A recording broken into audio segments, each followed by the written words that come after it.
Story time audio ബുക്സിലേക്ക് എല്ലാവർക്കും സ്വാഗതം. CV Nirmala എഴുതിയ നോവൽ മിഴിയോരം തുടരുന്നു. ഭാഗം 8. സ്ത്രീപീഡനത്തിനെതിരെ ആഞ്ഞടിക്കുന്ന മഹിളാ സംഘടനയുടെ പ്രതിനിധി ഇങ്ങനെയാണ് പ്രതികരിച്ചത്. ഇത് യൂണിസെഫ് കൈകാര്യം ചെയ്യേണ്ട വിഷയമാണെന്ന് തോന്നുന്നു. ഏതായാലും ഞങ്ങളുടെ വകുപ്പിൽപ്പെട്ടതല്ല. നിങ്ങളുടെ ഭർത്താവ് നിങ്ങളെ പീഡിപ്പിച്ചോ മർദ്ദിച്ചോ അല്ലെങ്കിൽ ഒരു പറ്റം പുരുഷന്മാർ നിങ്ങളെ മാനഭംഗപ്പെടുത്തിയോ അതുമല്ലെങ്കിൽ മേലധികാരികൾ ലൈംഗിക ചൂഷണത്തിന് വിധേയയാക്കാൻ ശ്രമിച്ചുവോ അങ്ങനെ വല്ലതുമാണെങ്കിൽ ഞങ്ങൾ ഏറ്റു. അവസാനമായി വനിതാക്ഷേമം ലാക്കാക്കി പ്രവർത്തിക്കുന്ന ഒരു സാമൂഹ്യ സേവിക പറഞ്ഞു, വാസ്തവത്തിൽ കുറ്റം നിങ്ങളുടേത് തന്നെയാണ്. സന്തുഷ്ട കുടുംബത്തിനായി സർക്കാർ നൽകുന്ന ആഹ്വാനങ്ങളൊന്നും നിങ്ങൾ കേട്ടിട്ടേയില്ല. നിങ്ങൾ ആഹ്വാനം ചെവിക്കൊണ്ടിരുന്നെങ്കിൽ ഇങ്ങനെയൊരു ദുരന്തം സംഭവിക്കുമായിരുന്നോ? യാതൊരു ഗ്യാരൻറ്റിയുമില്ലാതെ 3 കുഞ്ഞുങ്ങളെ നിങ്ങൾ പ്രസവിച്ചു കൂട്ടി. അതേസമയം ഇപ്പോഴത്തെ കുടുംബക്ഷേമ പദ്ധതി അനുസരിച്ച് നിങ്ങൾക്ക് ഒരു കുട്ടി മാത്രമേ ഉണ്ടായിരുന്നുള്ളൂ എങ്കിലോ ഒരിക്കലും നിങ്ങൾക്ക് അവരെ ഓർഫനേജിൽ വിട്ടിട്ട് പോകേണ്ടി വരുമായിരുന്നില്ല. ഇനിയിരുന്ന് വിലപിച്ചിട്ട് എന്ത് കാര്യം? അതങ്ങനെ അവസാനിച്ചു. ഓരോ സംഘടനയും അതിൻ്റെ പ്രവർത്തകരും അവരവർക്ക് വേണ്ടിയും അതത് സംഘടനകളുടെ പോഷണത്തിനു വേണ്ടി മാത്രമാണ് നിലകൊള്ളുന്നതെന്ന് വ്യക്തമായി. അവ മനുഷ്യർക്ക് വേണ്ടിയുമല്ല. ഉയർത്തിപ്പിടിക്കാൻ ഒരു കൊടിക്കൂറ വേണം. ആരൊക്കെയാണ് അത് ഉയർത്തിപ്പിടിച്ചിരിക്കുന്നതെന്ന് ജനം അറിയണം.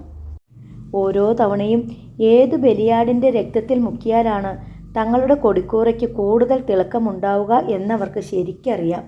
3 മക്കളെ നഷ്ടപ്പെട്ട ഒരമ്മയുടെ ഹൃദയരക്തത്തിന് ആ കൊടിക്കൂറകളെ തിളയ്ക്കാൻ നിറം പോരാ. ചോരക്കളങ്ങളിൽ എത്രയോ ബലിയാടുകൾ കണ്ണു തുറച്ചു കിടക്കുന്നു.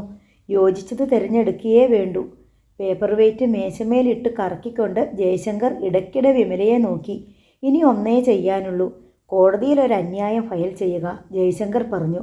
വിമല കുട്ടികളെ ഏൽപ്പിച്ചിട്ട് പോന്ന ആശ്രമത്തിൻ്റെ പേരിലും ഓർഫനേജിൻ്റെ നടത്തിപ്പുകാരുടെ പേരിലും.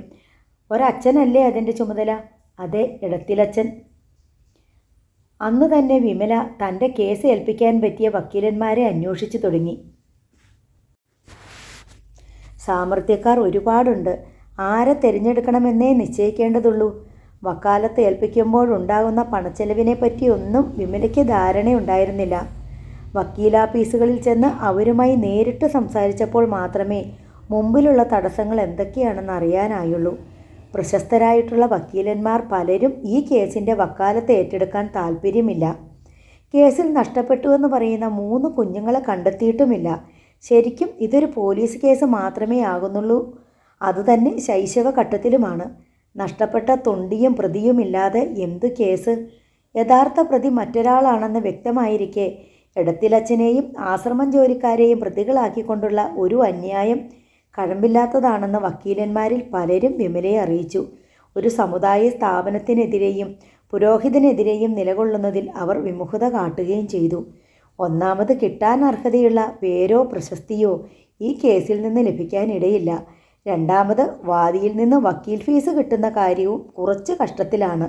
ഒരു അഡ്വക്കേറ്റ് 3000 രൂപയുടെ ഒരു കണക്ക് മുന്നിൽ വെച്ചത് കണ്ടിട്ട് വിമല ഞെട്ടിത്തെരിച്ചു പോയിരുന്നു. നൈരാശ്യത്തോടും ദുഃഖത്തോടും കൂടി അവൾ വാടക വീട്ടിലേക്ക് തിരിച്ചു പോന്നു. എല്ലാ പ്രതീക്ഷകളും നശിച്ചതുപോലെ, ഭൂമിയിലെ എല്ലാ വിളക്കുകളും അണഞ്ഞതുപോലെ.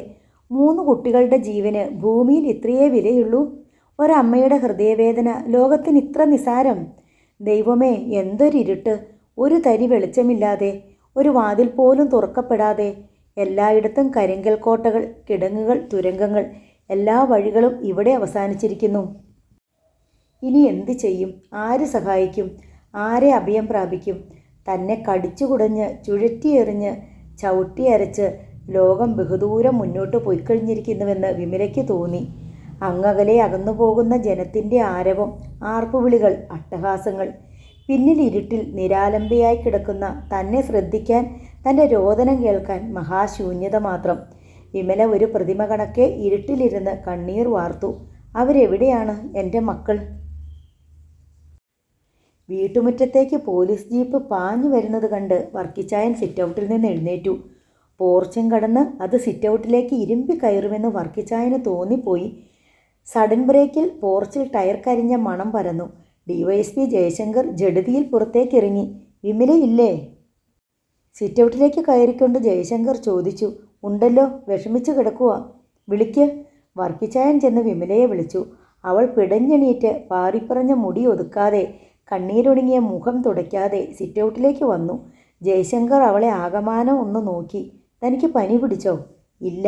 കണ്ടിട്ടങ്ങനെ തോന്നി. ശരി, വേഗം റെഡിയാക്, ഒരു സ്ഥലം വരെ പോകണം. വിമല ഉദ്വിഗ്നയായി. എന്താ സാർ? പറയാം, വേഗം ഡ്രസ്സ് മാറി വാ. വിമലയ്ക്ക് തൻ്റെ ഹൃദയം തൊണ്ടയിൽ വന്നു നിന്ന് പിടയ്ക്കുന്നുണ്ടെന്ന് തോന്നി. ഞരമ്പുകളിൽ ലോഹം ഉരുകി ഒഴുകുന്നു. തലച്ചോറിൽ ഉരുക്കു ചൂള. എന്തോ വാർത്തയുണ്ട്, നല്ലതോ ചീത്തയോ. എന്തായാലും തൻ്റെ കുട്ടികളെ സംബന്ധിച്ചുള്ളത് തന്നെ. ദൈവമേ! വിമല വേഗം ഒരു സാരി വലിച്ചു വാരി ചുറ്റി.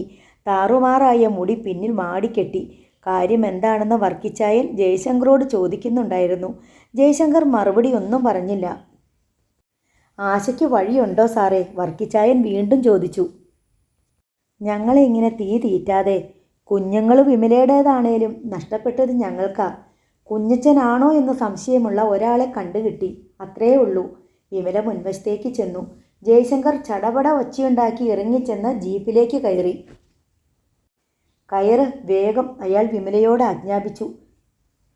വിമല വർക്കിച്ചായനെയും ഭാര്യയെയും ഒന്ന് നോക്കിയ ശേഷം ചെന്ന് ജീപ്പിൽ കയറി. ജീപ്പ് കുതിച്ചു പാഞ്ഞു. ജയശങ്കർ പത്രത്തിൽ നിന്നും വെട്ടിയെടുത്ത ഒരു ഗ്രൂപ്പ് ഫോട്ടോ വിമലയുടെ കയ്യിൽ കൊടുത്തിട്ട് ചോദിച്ചു. ഇടത്തേയറ്റത്ത് നിൽക്കുന്നവനല്ലേ കുഞ്ഞച്ചൻ? അതെ, വിമല പാരവശ്യത്തോടെ പറഞ്ഞു. ഇതിൻ്റെ ശരിക്കുള്ള ഫോട്ടോ എൻ്റെ കയ്യിലുണ്ടായിരുന്നു. സാരമില്ല, ഇതു മതി. ജീപ്പ് ജില്ലാ ആശുപത്രിയുടെ അങ്കണത്തിലെത്തി നിന്നു. ജയശങ്കർ ഇറങ്ങി, വിമലയും. വാ. അയാൾ ആശുപത്രിക്കുള്ളിലേക്ക് അവളെ ആനയിച്ചു. കോണിപ്പടികൾ, ഇടനാഴികൾ, തിരിവുകൾ, വാർഡുകൾ. ഒടുവിൽ മോർച്ചറി എന്നെഴുതിയ വാതിലിന് മുമ്പിലെത്തി. വാതിൽക്കലുണ്ടായിരുന്ന അറ്റൻഡർ ഭവ്യതയോടെ വാതിൽ തുറന്നു കൊടുത്തു. വിമല ഉൾക്കിടിലങ്ങളോടെ ജയശങ്കറെ നോക്കി. കേറിപ്പോരൂ, അയാൾ വിളിച്ചു. രണ്ടുപേരും മോർച്ചറിക്കുള്ളിൽ കടന്നു. വലിയൊരു ഹാൾ പോലെ തോന്നിയ ആ മുറിയിൽ വല്ലാത്തൊരു തണുപ്പും ശവഗന്ധവും തങ്ങി നിന്നു. ഏതാനും ഡെസ്കുകളും സ്ട്രെച്ചറുകളും അവിടെ കിടപ്പുണ്ട്. ശവക്കൊച്ച കൊണ്ട് മൂടിയ 3 മനുഷ്യ ശരീരങ്ങളും അവിടെ ഉണ്ടായിരുന്നു. മുറിക്ക് കുറുകെ ഇട്ടിരുന്ന മേശയിൽ കിടത്തിയിരുന്ന ശരീരത്തിനരികെ ചെന്ന് ജയശങ്കർ നിന്നു. ശങ്കിച്ചു നിന്ന വിമലയെ അടുത്തേക്ക് വിളിച്ചു. അവൾ മേശയ്ക്കരികിലെത്തി. മൃതദേഹത്തിൻ്റെ മുഖത്തു നിന്നും ശവക്കച്ച താഴേക്ക് വലിച്ചു മാറ്റിയിട്ട് ജയശങ്കർ ചോദിച്ചു. കുഞ്ഞച്ചനാണോ ഇത്? വിമലയുടെ നെഞ്ചിൽ വെള്ളിടി വീണു. കുഞ്ഞച്ചൻ. മരിച്ചു മരവിച്ച മുഖം, അങ്ങിങ്ങ് ചോരപ്പാടുകൾ. സൂക്ഷിച്ചു നോക്ക്, തെറ്റുപറ്റരുത്. സാമ്യമുള്ള 1000 മുഖങ്ങളുടെ ഇടയ്ക്ക് നിന്നുപോലും വിമലയ്ക്ക് കുഞ്ഞച്ചൻ്റെ മുഖം തിരിച്ചറിയാൻ കഴിയുമായിരുന്നു. അയാളുടെ തലമുടിനാര് പോലും അവൾ തിരിച്ചറിയും. കുഞ്ഞച്ചനല്ലേ? വിമല പൊട്ടിക്കരഞ്ഞുകൊണ്ട് വാതിലിന് നേർക്ക് തിരിഞ്ഞോടി. ഡിവൈഎസ്പി ജയശങ്കർ ആകെ നിരാശനായി കാണപ്പെട്ടു. കേസന്വേഷണം വഴിമുട്ടിയതുപോലെ തോന്നി. ഇനി എന്തു ചെയ്യണമെന്നൊരു രൂപവുമില്ല. തട്ടിക്കൊണ്ടു പോകപ്പെട്ട കുഞ്ഞുങ്ങളെ കണ്ടുപിടിക്കാൻ അവശേഷിച്ച ഒരേ ഒരു കണ്ണിയായിരുന്നു കുഞ്ഞച്ചൻ. അയാൾ കൊല്ലപ്പെട്ടിരിക്കുന്നു, യാതൊരു തെളിവും ശേഷിപ്പിക്കാതെ. ഓർഫനേജിൽ നിന്ന് കുഞ്ഞച്ചനാണ് കുട്ടികളെ തട്ടിക്കൊണ്ടുപോയത്. കുട്ടികളെ എങ്ങോട്ടാണ് കൊണ്ടുപോയതെന്നും എന്താണ് ചെയ്തതെന്നും അയാൾക്ക് മാത്രമേ അറിഞ്ഞുകൂടൂ. അയാളാണ് കൊല്ലപ്പെട്ടത്. അയാൾ ജീവിച്ചിരുന്നെങ്കിൽ നേരിയ പ്രതീക്ഷയെങ്കിലും വെച്ച് പുലർത്താമായിരുന്നു. എവിടെയെങ്കിലും വെച്ച് എന്നെങ്കിലും അയാളെ പിടികൂടുമ്പോൾ കഴിയുമെന്ന്. ഇനി അതില്ല. പോലീസിനും കാണാതായ കുട്ടികൾക്കുമിടയിലുള്ള കണ്ണി അറ്റുപോയിരിക്കുന്നു. ഇനി അന്വേഷണം എവിടെ തുടങ്ങണം, എങ്ങനെ തുടങ്ങണം? ഒരെത്തും പിടിയുമില്ല. കുഞ്ഞച്ചൻ വണ്ടിയിടിച്ചാണ് കൊല്ലപ്പെട്ടതെന്ന് പോസ്റ്റ്മോർട്ടത്തിൽ വ്യക്തമായി കഴിഞ്ഞു. രാത്രിയിലാണ് മരണം സംഭവിച്ചത്. ഇടിയുടെ ആഘാതത്തിൽ അയാളുടെ തുടയെല്ലുകളും ഇടുപ്പെല്ലും നട്ടെല്ലിൻ്റെ അടിഭാഗത്തെ ഏതാനും കശേരുക്കളും നിശേഷം തകർന്നു പോയിരുന്നു. അരയ്ക്ക് കീഴ്ഭാഗത്തുകൂടി ചക്രങ്ങൾ കയറി ഇറങ്ങിയിട്ടുണ്ട്. രാവിലെ പാതയോരത്ത് മരിച്ചു കിടക്കുന്ന നിലയിലാണ് പോലീസ് കുഞ്ഞച്ചനെ കണ്ടെത്തിയത്. സംഭവസ്ഥലം പരിശോധിച്ച ജയശങ്കറിന് അതൊരു അപകടമരണമല്ല, കൊലപാതകമാണെന്ന് വ്യക്തമായി. കൂടുതൽ പരിശോധനയിൽ ട്രക്കിടിച്ചാണ് മരണം സംഭവിച്ചതെന്ന് ബോധ്യപ്പെട്ടു. റോഡിൻ്റെ മാർജിനിലൂടെ നടന്നു വരികയായിരുന്ന കുഞ്ഞച്ചനെ ഇടിച്ചു കൊല്ലാൻ വേണ്ടി മാത്രം എന്നോണം ട്രക്ക് മാർജിനിലേക്ക് ഇറങ്ങിയതിൻ്റെ പാടുകളുണ്ട്. ടാർ റോഡിൽ നിന്നും 4 അടിയോളം മാറിയാണ് ചക്രങ്ങളുടെ അടയാളം. ഇടിച്ച ശേഷം ഒരു സൈൻ ബോർഡും തെറിപ്പിച്ചിട്ട് ട്രക്ക് റോഡിലേക്ക് തിരികെ കയറി ഓടിച്ചു പോയിരിക്കുന്നു. ചക്രങ്ങളിൽ പുരണ്ട ചോര കുറേ ദൂരം വരെ ടാർ റോഡിൽ പതിഞ്ഞു കിടന്നിരുന്നു. ട്രക്ക് നിയന്ത്രണം വിട്ട് വന്നതാണെങ്കിൽ അത്രയും കൃത്യമായി ടാറിൽ നിന്ന് ഇറങ്ങി ഒരാളെ ഇടിച്ച ശേഷം അല്പം മുമ്പിലുള്ള ടെലിഫോൺ പോസ്റ്റിൽ ഇടിക്കാതെ റോഡിലേക്ക് കയറുകയില്ലെന്നുറപ്പ്. ടെലിഫോൺ പോസ്റ്റിനടുത്ത് ബ്രേക്ക് ചെയ്തതിൻ്റെ ലക്ഷണങ്ങളില്ലായിരുന്നു. വലിയ പ്രതീക്ഷകളോടെയാണ് ജയശങ്കർ കുഞ്ഞച്ചൻ്റെ മൃതദേഹം പരിശോധിച്ചത്. അമർനാഥ്, സുന്ദരരാജൻ എന്നീ പേരുകൾ കുറിച്ച ഒരു തുണ്ട് കടലാസും 1 രൂപയുടെ ബസ് ടിക്കറ്റും 3 കഞ്ചാവ് ബീഡികളും അല്പം മയക്കുമരുന്നും ഏതാനും കറൻസി നോട്ടുകളും ചില്ലറ നാണയങ്ങളും മാത്രമേ ശവശരീരത്തിൽ നിന്നും കണ്ടെടുക്കാനായുള്ളൂ. മറ്റ് യാതൊരു തെളിവുകളുമില്ല. കുഞ്ഞച്ചൻ എവിടെയാണ് താമസിച്ചിരുന്നതെന്നോ, എന്തായിരുന്നോ അയാൾ ചെയ്തിരുന്ന ജോലിയെന്നോ, എവിടെ നിന്നാണ് അയാൾ യാത്ര പുറപ്പെട്ടതെന്നോ, എവിടെയാണ് ബസ് ഇറങ്ങിയതെന്നോ, എന്തിനാണ് അയാൾ പോയതെന്നോ ഒരു തെളിവുമില്ല. കുട്ടികൾ അയാളോടൊപ്പം ഇല്ലാഞ്ഞതിൽ നിന്നും ഒരു കാര്യം വ്യക്തമായി. കുട്ടികളെ അയാൾ മറ്റാർക്കോ കൈമാറ്റം ചെയ്തിട്ടുണ്ട്. അതൊരു കച്ചവടമായിരുന്നു. നല്ല മനുഷ്യരുടെ കൈകളിലല്ല കുട്ടികൾ എത്തിപ്പെട്ടിരിക്കുന്നത്. കുട്ടികൾ തങ്ങളുടെ കൈവശമുണ്ടെന്ന് അറിയാവുന്ന ഒരേയൊരാൾ കുഞ്ഞച്ചനാണെന്നും അയാൾ ജീവിച്ചിരിക്കുന്നത് തങ്ങൾക്ക് ആപത്താണെന്നും മനസ്സിലാക്കിയ അവർ കുഞ്ഞച്ചനെ കൊലപ്പെടുത്തുകയായിരുന്നു. അയാൾക്ക് അർഹിക്കുന്ന ശിക്ഷ തന്നെയാണ് കിട്ടിയത്. പക്ഷേ 3 കുഞ്ഞുങ്ങൾ എന്തു പിഴച്ചു?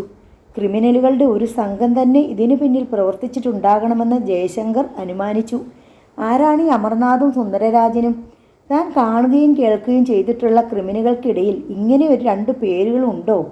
താൻ പോലും ഇത്രമേൽ നിസ്സഹായനാണെന്നിരിക്കെ ശരിക്ക് ലോകപരിചയമില്ലാത്ത നിരാലംബയായ നഷ്ടപ്പെട്ട കുഞ്ഞുങ്ങളെ ഓർത്ത് കേഴുന്ന ഒരമ്മയ്ക്ക് എന്ത് ചെയ്യാൻ കഴിയും? കുഞ്ഞച്ചൻ്റെ മൃതദേഹം ഏറ്റുവാങ്ങാൻ ആളില്ലാതെ 2 ദിവസം മോർച്ചറിയിൽ കിടന്നു. പിന്നെ പോലീസ് അത് ഏറ്റെടുത്ത് സംസ്കരിക്കാനുള്ള ഏർപ്പാടാക്കി. നഗരശ്മശാനത്തിൽ അത് സംസ്കരിക്കുകയും ചെയ്തു. DYSP ജയശങ്കർ ആ ദിവസങ്ങളിൽ ഉറക്കം വിളിച്ചിരുന്ന് കുറ്റവാളികളെക്കുറിച്ചുള്ള ഫയലുകൾ പരിശോധിക്കുകയായിരുന്നു. സബ് ജയിലിലെ ഫയലുകളിലും പരതി. സെൻട്രൽ ജയിലുകളിലെ ഫയലുകളും നഗരങ്ങളിലെ പോലീസ് സ്റ്റേഷനുകളിലും മറ്റും സൂക്ഷിച്ചിരുന്ന കുറ്റവാളികളെക്കുറിച്ചുള്ള വിവരങ്ങളും പരിശോധിക്കാൻ വേണ്ട ഏർപ്പാടുകൾ ചെയ്തു. സുന്ദരരാജൻ്റെയും അമർനാഥിൻ്റെയും പേരുകൾ എവിടെ നിന്നെങ്കിലും തപ്പിയെടുക്കാൻ ശ്രമിക്കുകയായിരുന്നു അയാൾ. പക്ഷേ നിരാശയായിരുന്നു ഫലം. ഒരിടത്തും അങ്ങനത്തെ 2 പേരുകളില്ല. ജയശങ്കർ കണ്ടെടുത്ത ബസ് ടിക്കറ്റ് വെച്ച് ചില അന്വേഷണങ്ങൾ നടത്തി. നഗരാതിർത്തിക്കുള്ളിൽ മാത്രം സർവീസ് നടത്തുന്ന ബസ്സായിരുന്നു അത്. ടിക്കറ്റ് കൊടുത്ത തീയതിയും ടിക്കറ്റ് നമ്പറും വെച്ച് കുഞ്ഞച്ചൻ എവിടെ നിന്ന് ബസ്സിൽ കയറിയെന്നും എവിടെ ഇറങ്ങിയെന്നും ഏകദേശം മനസ്സിലാക്കാൻ കഴിഞ്ഞു. അതേസമയത്ത് അതേ ബസ്സിൽ പതിവായി യാത്ര ചെയ്യുന്ന ചിലരെ തെരഞ്ഞു പിടിച്ച് അന്വേഷണം നടത്തി നോക്കി. കുഞ്ഞച്ചൻ ബസ്സിൽ കയറിയിരിക്കാൻ സാധ്യതയുള്ള സ്റ്റോപ്പിൻ്റെ പരിസരത്തും ഇറങ്ങിയിരിക്കാൻ സാധ്യതയുള്ള സ്റ്റോപ്പിൻ്റെ പരിസരത്തും അന്വേഷണം നടത്തി. പെട്ടിക്കടകളെയും ഓട്ടോ ഡ്രൈവർമാരെയും കേന്ദ്രീകരിച്ചായിരുന്നു അന്വേഷണം. കുഞ്ഞച്ചൻ്റെ ഒരു വലിയ ഫോട്ടോ പ്രിൻറ്റും ജയശങ്കറിൻ്റെ കൈവശം ഉണ്ടായിരുന്നു. പക്ഷേ ഫലം നാസ്തി. അങ്ങനെ ഒരു മനുഷ്യനെ കണ്ടവരാരുമില്ല. കുഞ്ഞച്ചനെ പോലെ നേരും നിറയുമില്ലാത്ത ഒരുത്തൻ 1 രൂപയുടെ ടിക്കറ്റ് എടുത്തിട്ട് 3 രൂപയുടെ ദൂരെ സഞ്ചരിക്കാനുള്ള സാധ്യതയെക്കുറിച്ച് ആലോചിച്ചപ്പോൾ ഈ അന്വേഷണം നിർത്തുന്നതാണ് ബുദ്ധിയെന്ന് ജയശങ്കറിന് തോന്നി. അവസാന കൈ എന്ന നിലയിൽ ജയശങ്കർ കുഞ്ഞച്ചൻ്റെ ഫോട്ടോ വെച്ച് പത്രങ്ങളിൽ ഒരു പരസ്യം നൽകി. ഈ ഫോട്ടോയിൽ കാണുന്നയാളെ ഇന്ന തീയതികളിൽ എവിടെയെങ്കിലും വെച്ച് കണ്ടിട്ടുള്ളവർ വിവരമറിയിച്ചാൽ തക്കതായ പാരിതോഷികം നൽകുമെന്നായിരുന്നു പരസ്യത്തിൻ്റെ ഉള്ളടക്കം. പക്ഷേ അതിനും പ്രതികരണമൊന്നും ഉണ്ടായില്ല. ആകെ നിരാശനായ ജയശങ്കർ കേസ് ഫയൽ അടച്ചു. കേസന്വേഷണവുമായി മുന്നോട്ട് പോകുന്നതിൽ അർത്ഥമൊന്നുമില്ലെന്ന് അയാൾക്ക് മനസ്സിലായി. അതിലുള്ള താല്പര്യവും നശിച്ചു. വേറെ എന്തെല്ലാം ജോലികൾ കിടക്കുന്നു. അയാൾ അങ്ങനെ സമാധാനിക്കാൻ ശ്രമിച്ചു. ഒരമ്മയ്ക്ക് 3 കുഞ്ഞുങ്ങളെ നഷ്ടപ്പെട്ടു, അത്ര തന്നെ. ലോകത്തെ എത്രയോ അമ്മമാർക്ക് കുഞ്ഞുങ്ങളെ നഷ്ടപ്പെടുന്നു. എത്രയോ കുഞ്ഞുങ്ങൾ യുദ്ധങ്ങളിലും കലാപങ്ങളിലും പട്ടിണിയിലും ദുരന്തങ്ങളിലും രോഗങ്ങളിലും പെട്ട് ഇല്ലാതാവുന്നു. വിമലയുടെ അവസ്ഥയായിരുന്നു ശോചനീയം. കുഞ്ഞച്ചൻ മരിച്ചതോടെ തൻ്റെ മക്കളെക്കുറിച്ചുള്ള പ്രത്യാശയുടെ തിരുനാളം തീരെ മങ്ങി. ദുഃഖം കൊണ്ടും ആദി കൊണ്ടും ചിലപ്പോൾ സുബോധം നഷ്ടപ്പെട്ടതുപോലെയായിരുന്നു അവളുടെ പെരുമാറ്റം. വർക്കിച്ചായനും ഭാര്യയും അവളുടെ അവസ്ഥ മനസ്സിലാക്കി കഴിയുന്നത്ര സഹാനുഭൂതിയും പിന്തുണയും നൽകുന്നതുകൊണ്ട് മാത്രം ഭ്രാന്ത് പിടിക്കാതെ അവൾ പിടിച്ചു നിന്നു.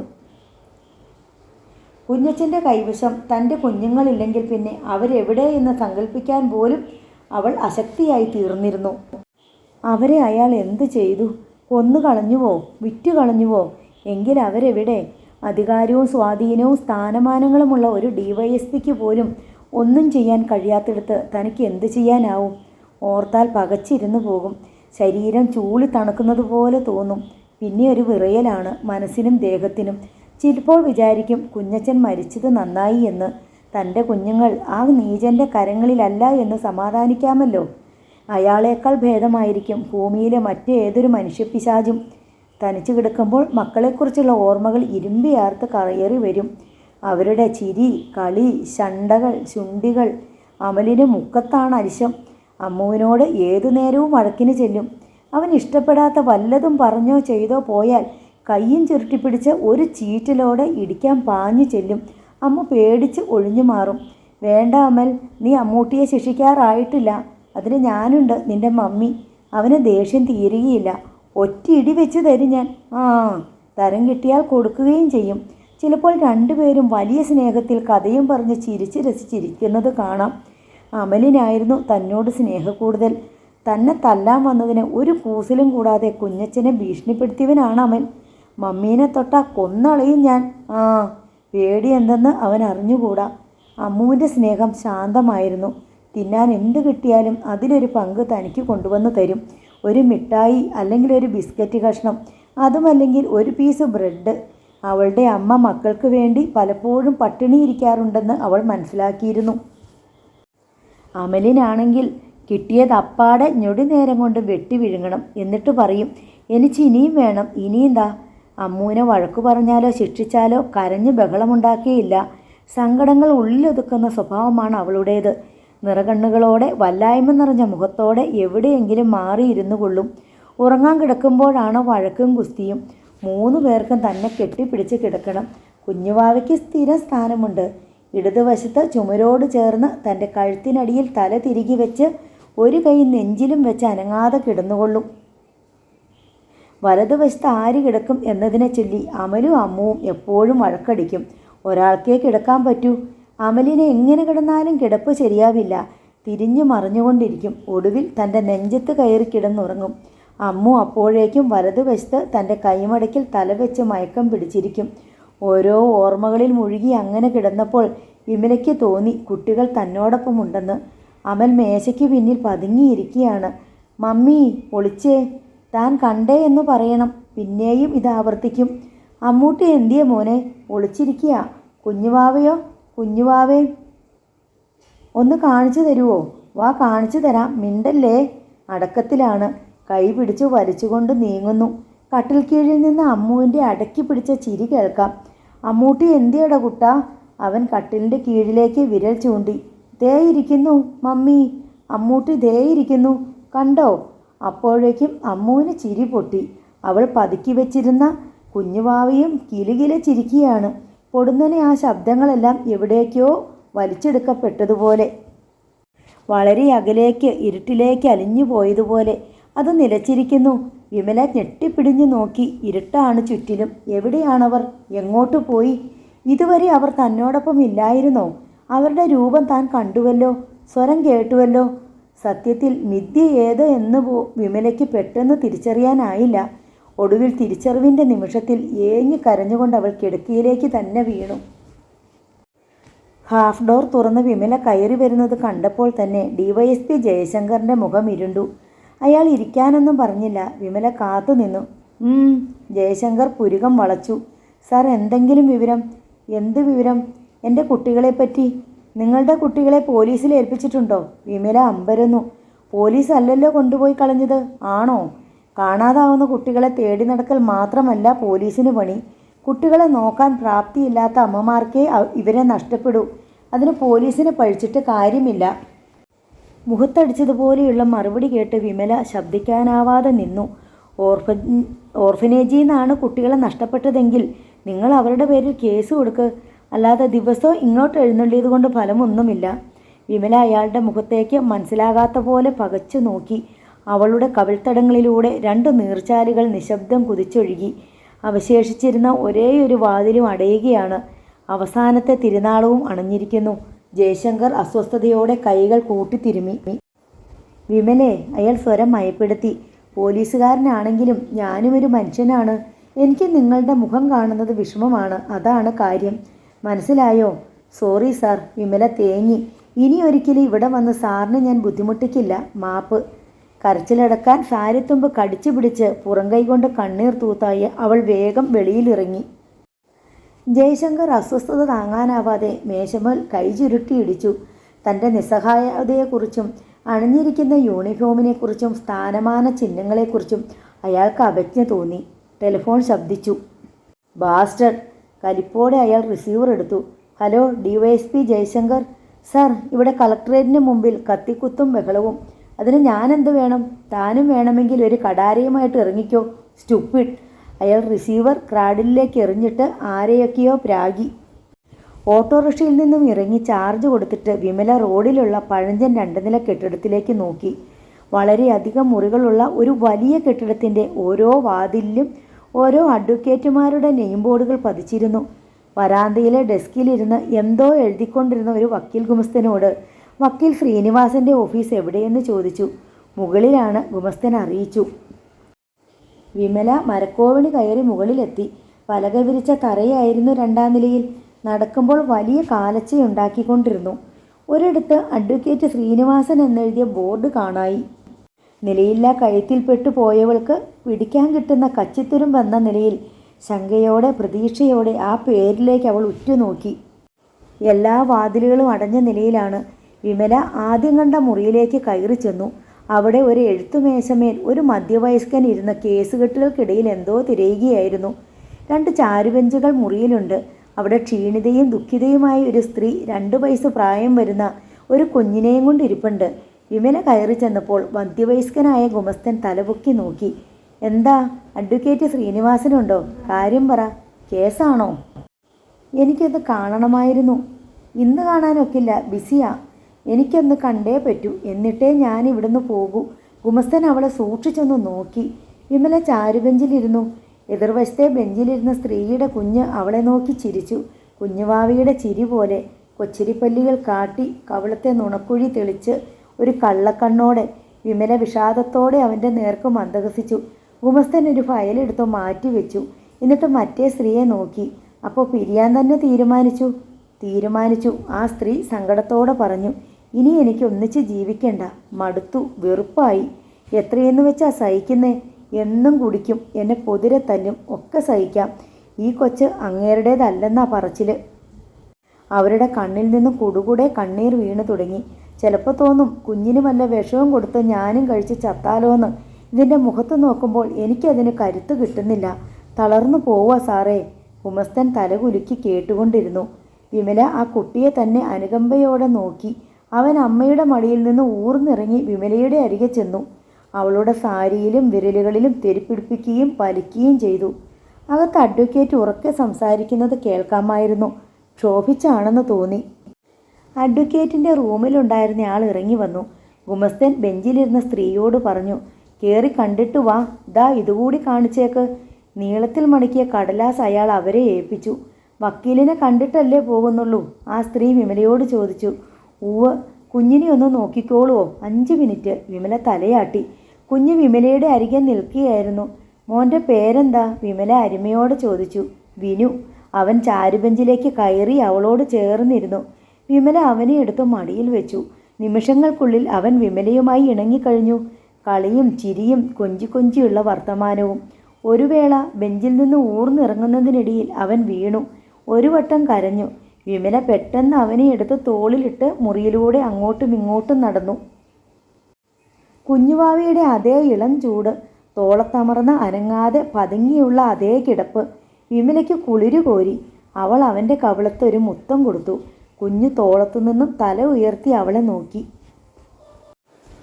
അവളുടെ താടിയിലും നാസികയിലും കണ്ണിനു മീതെയും കുഞ്ഞു കൈകൾ കൊണ്ട് തെരുപ്പിടിപ്പിച്ചു. മൂക്കിലും കണ്ണിലും വിരൽ കൊണ്ട് കുത്തി. അവൾ വിരലിൽ മൃദുവായി കടിച്ചപ്പോൾ അവൻ ഇക്കിളി പൂണ്ട പോലെ വിരൽ വലിച്ച് കുലുങ്ങി ചിരിച്ചു.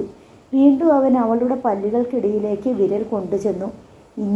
ഇനിയും കടിക്കണം. അവനതൊരു കളിയായി. ഇടയ്ക്ക് അവൻ അവളുടെ ചെന്നികളിൽ കുഞ്ഞു കൈകൾ അമർത്തിപ്പിടിച്ച് കവിളത്ത് ഒരു ഉമ്മ കൊടുത്തു. വിമല അവനെ ഒന്നുകൂടി ചേർത്ത് പിടിച്ചു. കുഞ്ഞുവാവയാണതെന്ന് അവൾക്ക് തോന്നി. ആ നിമിഷങ്ങളിൽ അവൾ തന്നെത്താൻ മറന്നു. നഷ്ടപ്പെട്ട കുഞ്ഞുങ്ങളെ മറന്നു. മോനെ, ഒരുമ്മ. അവൻ കഴുത്തിലൂടെ കൈയിട്ട് കെട്ടിപ്പിടിച്ച് ഉമ്മ. ചക്കരയുമ്മതാ, തക്കരയുമ്മ. പഞ്ചാരയുമ്മതാ, പഞ്ചാരുമ്മ. തേനുമ്മതാ, തേനുമ്മ. അന്നേരം അവൻ ഇളഞ്ചുണ്ടുകൾ അവളുടെ കവിളത്തമർത്തിക്കൊണ്ട് നിമിഷങ്ങളോളം ഇരുന്നു. നീണ്ട ഉമ്മയാണത്. മോനെ വാ, സ്നേഹസുരഭിലമായ ആ നിമിഷങ്ങളെ നടത്തിക്കൊണ്ട് ഒരു ശബ്ദം ഇടിനാദം പോലെയാണ് വിമലയ്ക്ക് തോന്നിയത്. കുഞ്ഞിൻ്റെ അമ്മ ഗൗരവത്തിൽ. വക്കീലിനെ കണ്ട ശേഷം ഇറങ്ങി വന്നിരിക്കുകയാണ്. ഇറങ്ങി വാ, അവർ കയ്യാട്ടി വിളിച്ചു. അവൻ തല വെട്ടിച്ച് ചിണുങ്ങി. നിന്നോടല്ലേ പറഞ്ഞത്? ആ സ്ത്രീ ദേഷ്യപ്പെട്ടു. വന്ന് വിമലയുടെ കയ്യിൽ നിന്ന് കുഞ്ഞിനെ പിടിച്ചു വാങ്ങി. വിമലയെ രൂക്ഷമായി ഒന്ന് നോക്കിയ ശേഷം ഒരു നന്ദി പോലും പറയാതെ കോണിപ്പടി ഇറങ്ങിപ്പോയി. വിമലയ്ക്ക് നെഞ്ഞു മുട്ടി, കണ്ണു കലങ്ങി. തൻ്റെ കുഞ്ഞിനെയാണ് പിടിച്ചു വാങ്ങിക്കൊണ്ട് പോയതെന്ന് തോന്നി. ഉൾക്കിടിലത്തോടെ നിസ്സഹായതയോടെ വിമല ചലനമറ്റ് നിന്നുപോയി. തീവ്രമായ ഒരു നഷ്ടബോധം പെട്ടെന്ന് അവളെ ഗ്രസിച്ചു. എന്താ നിങ്ങളുടെ കേസ്? ഗുമസ്തൻ്റെ ചോദ്യം അവളെ ഉണർത്തി. പെട്ടെന്ന് സ്ഥലകാലബോധം ഉണ്ടായതുപോലെ അവൾ ചുറ്റും നോക്കി. തുവാലയെടുത്ത് നിറകണ്ണുകൾ തുടച്ചു. അത് അവരുടെ കുഞ്ഞല്ലേ, നിങ്ങൾ എന്തിനാ തിരിച്ചു കൊടുക്കാൻ മടിച്ചത്? ആ സ്ത്രീക്ക് അത് ഇഷ്ടപ്പെട്ടില്ല. ഞാൻ അറിഞ്ഞില്ല. നിങ്ങളുടെ വല്ലവരുമാണോ ആ കുഞ്ഞ്? അല്ല, എൻ്റെ ആരുമല്ല. ശരി, നിങ്ങളുടെ കേസ് എന്തെന്ന് പറഞ്ഞോളൂ. വക്കീൽ സാറിന് പോകാൻ സമയമായി. ഇന്നിന് കാണാൻ സമ്മതിക്കുമെന്ന് തോന്നുന്നില്ല. ഗുമസ്തൻ വാച്ചിൽ നോക്കി. എനിക്കെൻ്റെ 3 കുട്ടികളെ നഷ്ടപ്പെട്ടു. കുട്ടികളെ നഷ്ടപ്പെടുമോ? എങ്ങനെ? അതെന്താ, ചില്ലറ പൈസയോ മറ്റോ ആണോ വഴിയിൽ തൂവിപ്പോവാൻ? വിമല ഗദ്ഗതത്തോടെ തനിക്ക് കുഞ്ഞുങ്ങളെ നഷ്ടപ്പെട്ട കഥ ചുരുക്കി പറഞ്ഞു. ഗുമസ്തൻ അന്തം വിട്ടിരുന്നു. കഷ്ടം. അയാൾ ആരോടൊന്നില്ലാതെ മന്ത്രിച്ചു. സാർ അകത്തുണ്ട്, ഒന്ന് കയറിക്കാണ്. പുള്ളിക്കാരൻ്റെ മൂടറിഞ്ഞുകൊണ്ട് വേണം സംസാരിക്കാൻ. ചെല്ല്. വിമല ശ്രീനിവാസനിരിക്കുന്ന മുറിയിലേക്ക് ചെന്നു. സാർ, ഞാനൊരു പ്രത്യേക കേസുമായിട്ട്. സോറി, സമയം കഴിഞ്ഞു പോയി. നാളെ വരൂ. 3 മണി ആയതേ ഉള്ളൂ സാർ.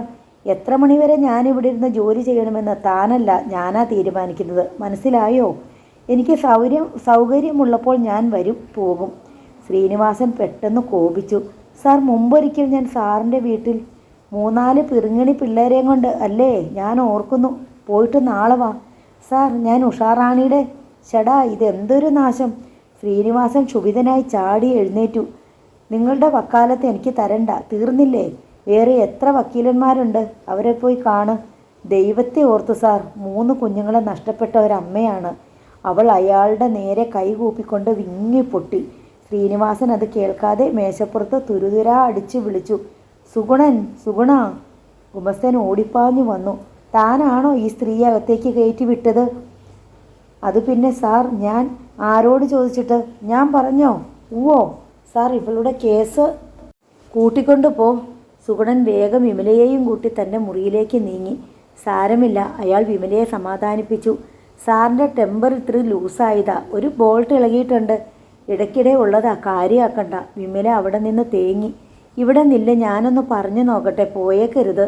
സുഗുണൻ ശ്രീനിവാസൻ്റെ മുറിയിലേക്ക് പോയി. ശ്രീനിവാസൻ അയാളെ നോക്കി പുരികം വളച്ചു. സാർ, എന്തിനാ പെണ്ണിനെ ഇട്ട് വിരട്ടിയത്? അത് താണ്ടി ഇവിടെ നിന്ന് കരയുന്നു. ഞാൻ പറഞ്ഞോ കരയാൻ? ഊവോ, വിളിക്കവരെ. സാർ, തൻ്റെ വല്ലവരും ആണോ ആ സ്ത്രീ? പെങ്ങൾ, മകൾ, ഭാര്യ, വെപ്പാട്ടി? എൻ്റെ ആരുമല്ല സാർ. അതൊരു പാവമാ. എങ്കിൽ താൻ പോയി വക്കാലത്ത് ഏറ്റെടുത്തോ? എനിക്ക് സാധ്യമല്ല. ഞാൻ വക്കാലത്ത് പിടിച്ചാൽ കോടതിയിൽ ചെന്ന് അസലായിട്ട് വാദിക്കുകയും ചെയ്യും, കേസ് ജയിക്കുകയും ചെയ്യും. സാറിനെ ഓവർടേക്ക് ചെയ്യാൻ കഴിയാഞ്ഞിട്ടാ. ശ്രീനിവാസൻ അയാളെ തുറച്ചു നോക്കി. സുഗുണൻ തല കുനിച്ചു. തനിക്ക് എന്താ അവരോട് ഇത്ര സിമ്പതി? ശ്രീനിവാസൻ ഒന്ന് അയഞ്ഞു. ഭയങ്കര കഥയാ സാറേ ആ സ്ത്രീയുടേത്. ഭർത്താവ് മരിച്ച് വീടും കൂടി നഷ്ടപ്പെട്ട് ഒടുക്കം ഉണ്ടായിരുന്ന 3 പിഞ്ചു കുഞ്ഞുങ്ങളെ ആരാണ്ട് തട്ടിക്കൊണ്ടുപോയി. ഇപ്പം ആരുമില്ല തുണയ്ക്ക്. മക്കളെ തേടി ഭ്രാന്ത് പിടിച്ച് നടക്കുക. പോലീസ് ഉപേക്ഷിച്ചു. അവസാനത്തെ ശ്രമത്തിനാ സാറിനെ കാണാൻ വന്നേ. ശ്രീനിവാസൻ്റെ മുഖത്ത് അമ്പരപ്പ് പടർന്നു. കുഞ്ഞുങ്ങളെ തട്ടിക്കൊണ്ടു പോയെന്നോ? എങ്ങനെ? ആര്? ഞാൻ ആ സ്ത്രീയെ വിളിക്കട്ടെ, അവർ പറയും. വേണ്ട, വിളിക്കണ്ട. അയാൾ കൈയുയർത്തി വിലക്കി. പിന്നെ ഒരു നിമിഷം എന്തോ ആലോചിച്ച് നിന്നു. മേശവലിപ്പിലിടിച്ചു. കറുത്ത കോട്ടെടുത്ത് തോളിലിട്ടു. മുറിക്ക് പുറത്തിറങ്ങി. പുറകെ സുഗുണനും. വാതിൽ പൂട്ടി. തിരിഞ്ഞു നോക്കുമ്പോൾ സുഗുണൻ്റെ മേശയ്ക്കരികിൽ കണ്ണീരോടെ വിമല.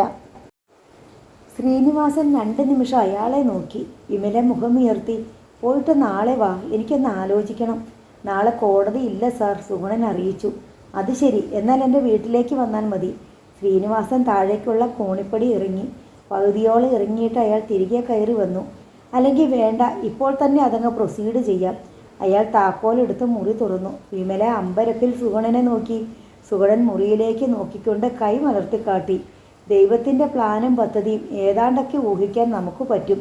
ഇങ്ങേരുടെ കാര്യത്തിൽ രക്ഷയില്ല. ശ്രീനിവാസിൻ്റെ വിചിത്രമായ പെരുമാറ്റത്തെക്കുറിച്ച് സുഗുണൻ ഒരു നിർവചനം നൽകി. വിമല, ശ്രീനിവാസൻ്റെ വിളി. വേഗം ചെല്ല്. വിമല കയറി ചെന്നു. ഇരിക്ക്. ശ്രീനിവാസൻ കസേര ചൂണ്ടിക്കാട്ടി. വിമല ഇരുന്നു. കേസ് ഞാൻ നടത്താം, പക്ഷേ എനിക്ക് ഫീസ് ഇത്തിരി കൂടുതലാണെന്നാ കക്ഷികളുടെ പറച്ചിൽ. വെറും പറച്ചിലല്ലെന്ന് കരുതിക്കോ. ഫീസ് ഞാൻ കൂടുതൽ വാങ്ങും. എന്താന്ന് വെച്ചാൽ വളരെ കുറച്ച് കേസേ ഞാൻ പിടിക്കാറുള്ളൂ. ആരും വക്കാലത്ത് തരാഞ്ഞിട്ടല്ല. കേസില്ലാ വക്കീലാണെന്നും പറഞ്ഞ് കരുതണ്ട. ഉള്ള കേസ് ഞാൻ ജയിപ്പിക്കും. ഇതുവരെ അങ്ങനെ ആയിരുന്നു. ഒരിടത്തേ ഞാൻ തോറ്റിട്ടുള്ളൂ. അതുപോലെ ഫീസിൻ്റെ കാര്യത്തിൽ വിട്ടുവീഴ്ചകളില്ല. അഡ്വാൻസ് ഇപ്പോൾ തന്നെ ഏൽപ്പിക്കുക. വിമല വിളറി. സുഗുണനെ ഏൽപ്പിച്ചാൽ മതി. അയാൾ പറയൂ എത്രയാണെന്ന്. സാർ, വിമലയുടെ തൊണ്ട ഇടറി. എന്താ? ഫീസ് തരാൻ തൽക്കാലം എനിക്ക് നിവൃത്തിയില്ല. അതുകൊണ്ടാണ് ഞാൻ സാറിൻ്റെ അടുത്ത് തന്നെ. ഫീസ് ഇല്ലെന്നോ? ശ്രീനിവാസൻ വിശ്വാസം വരാത്ത പോലെ നോക്കി. ആരെങ്കിലും പറഞ്ഞോ ഞാൻ ചുമ്മാ വക്കീലാണെന്ന്? അതുകൊണ്ടല്ല സാർ. പിന്നെ എന്തുകൊണ്ട്? അയാൾ മേശമേലിടിച്ചു. നിങ്ങളെന്നെ അപമാനിക്കാൻ വന്നിരിക്കുകയാണോ? ശ്രീനിവാസൻ്റെ ഒച്ച ഉയർന്നു. എൻ്റെ കയ്യിലൊന്നുമില്ല സാർ, വിമല ഗദ്ഗതത്തോടെ പറഞ്ഞു. പക്ഷേ എങ്ങനെയെങ്കിലും സാറിൻ്റെ ഫീസ് ഞാൻ തന്നു തീർക്കും, മരിക്കുന്നതിന് മുമ്പ്. സുഗുണ, ക്ഷോഭത്തോടെ അയാൾ കോളിംഗ് ബെൽ അടിച്ചു. സുഗുണൻ ഓടി വന്നു. കേട്ടില്ലേ? കേസ് കടമായിട്ട് വാദിച്ചു കൊടുക്കണമെന്ന്. താനിതൊന്നും അറിഞ്ഞില്ലേ? അതോ താൻ അറിഞ്ഞുകൊണ്ടുള്ള കളിയാണോ? കടമാണെന്നൊന്നും എന്നോട് പറഞ്ഞില്ല. ഞാൻ വിചാരിച്ച രൊക്കം പൈസ കാണുമെന്ന്. കടമായിട്ട് കേസ് വാദിക്കുമോ? എന്താ കഥ? വെള്ളരിക്കാപട്ടണോ ഇത്? എല്ലാം തൊലിച്ചില്ലേ എന്ന മട്ടിൽ സുഗുണൻ വിമലയെ നോക്കി. ഇനി രക്ഷയില്ല എന്ന് കണ്ണടിച്ച് കാട്ടുകയും ചെയ്തു. നോവൽ നാളെ തുടരും.